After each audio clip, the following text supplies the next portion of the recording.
Bo and I are headed up to Fort Mountain State Park. It's about an hour away from where I live. That's it, right in the distance. We're about 7 miles away. It should be a nice hike. This is the view from the top of the mountain.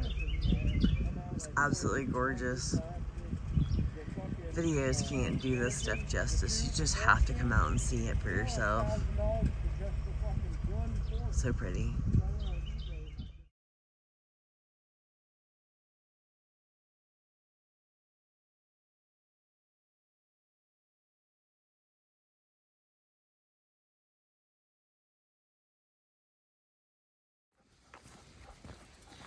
We're starting our day with a short little hike to our backcountry campsite.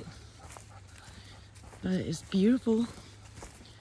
The weather's nice. We might get some rain, so we'll practice what that's like.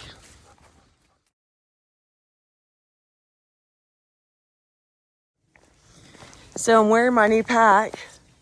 It's pretty awesome. It has a shoulder pack right here to hold my phone, my power supply, so that's pretty cool. But the weight's evenly distributed and it's much, much lighter than my last pack. I didn't actually physically weigh the pack, but it's just a one-nighter that we're doing tonight, so it is very manageable. This is my new one-person tent. This is a tent I'll take with me on the trail. It's the Big Agnes Tiger Wall UL1. Weighs in at 2 pounds. And I brought a tarp for underneath because my footprint hasn't been delivered yet, but got my new sleeping pad for back and side sleepers. It gets like 4 inches thick, self-inflating. It's pretty cool.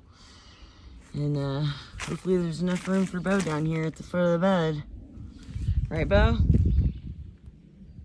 Love you.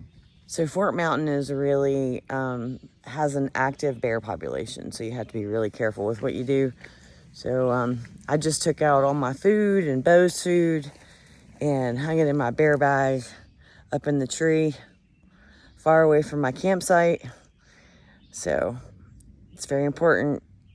Don't want to run up on a mama bear and their cubs. So this is my day pack. I mean, it fits in the palm of my hand and it unfolds to a full day pack. We're about to try it out. So this is what it looks like unpacked. It's thin, but it's super light and small. And it'll allow us to get some more miles in after we set up camp.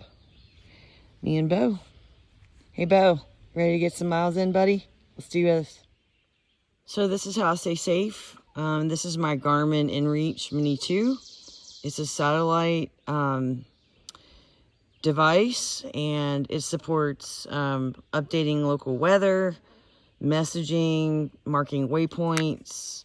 It has a track back feature, so if you get lost, you can go back to where you came from. And you can send your location and allow people to do live tracking while you're hiking, which is pretty cool. But that does drain the battery pretty fast. The biggest is this SOS button right here. So if anything happens, just like on the show Alone, you hit that button and here come the cavalry. So that's good. Anyway, this is how I can stay safe. I packed some water and some snacks, first aid, and some wipes in case I have to go to the bathroom. Too much information. Anyway, I'm all set for a day hike. I think I'm going to continue along this Gahuti Trail. Looks like it's about 8.5 miles or so round trip. And our backpacking site is right along the trail, so perfect choice. Let's do this. It's so nice and cool and pretty in here. The path follows along this cute little creek, so Bo to stop and get a drink every once in a while. And little, tiny little waterfalls everywhere. I love it. So here's the thing about hiking new trails. You just never know what's around the corner. So we're about 4 miles in and we came to the overlook, a Cool Springs overlook. And it's absolutely stunning. Very pretty. And the trail continues down those stairs. Whoa.